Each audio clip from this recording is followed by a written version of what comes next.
Breaking news ripples through two of Europe's biggest leagues tonight as reports link Kobbie Mainoo, the Manchester United Academy graduate who quickly climbed into the conversation as one of England's most promising midfielders, with interest from Real Madrid. The idea of a Spanish giant eyeing a teenager-turned-young man from Old Trafford is the kind of storyline that sends shockwaves through fan bases.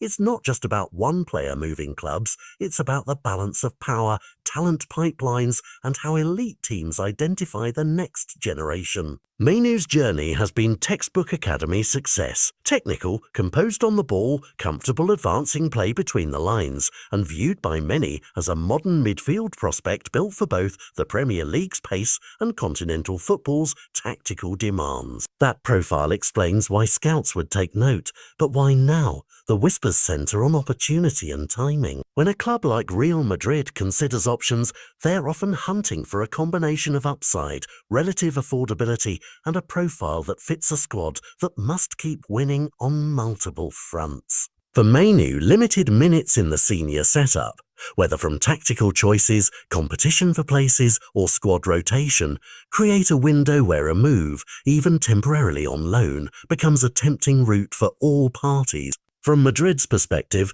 a loan allows them to place a bet without immediate long-term commitment.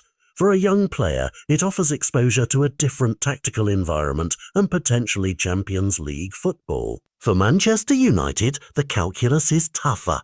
They must weigh squad depth against a player's development and his market value. Any transfer narrative also carries human elements. Mainoo's ambition to play at the highest level, the pull of an elite club with global prestige, and the way a single decision can accelerate or stall a career.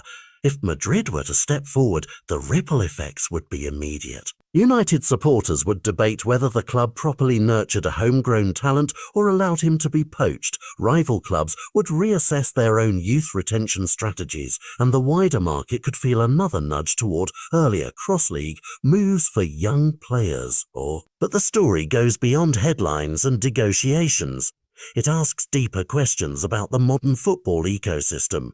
Should elite clubs buy young prospects to develop them in a different environment, or should they prioritize retaining homegrown talent to build continuity? How do loans versus permanent transfers affect a player's identity and career path? Tonight's reports may not settle those debates, but they do sharpen them. Practically speaking, the next steps are clear. Watch the minutes he gets, monitor any formal inquiries, and see if Champions League ambitions or immediate playing time become decisive bargaining chips.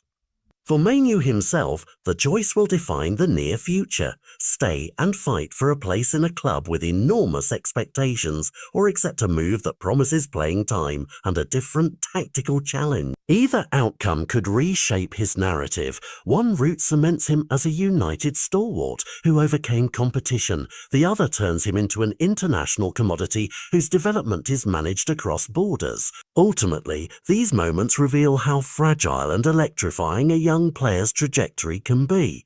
The transfer market is as much a chessboard of strategy as it is a theatre of ambition, and when a name like Kobbie Mainoo enters that stage, both clubs and fans hold their breath. Keep an eye on the coming days for concrete offers, statements from the clubs, and the kind of medical and contractual minutiae that turns speculation into headline. Because if Real Madrid really are moving, and if Manchester United are forced into a decision, this could be one of those transfer sagas that defines a season for the player and prompts reassessment across two leagues. The story is still unfolding, but the fact that elite clubs are looking tells you everything about Mainoo's potential and the high stakes of modern football talent markets.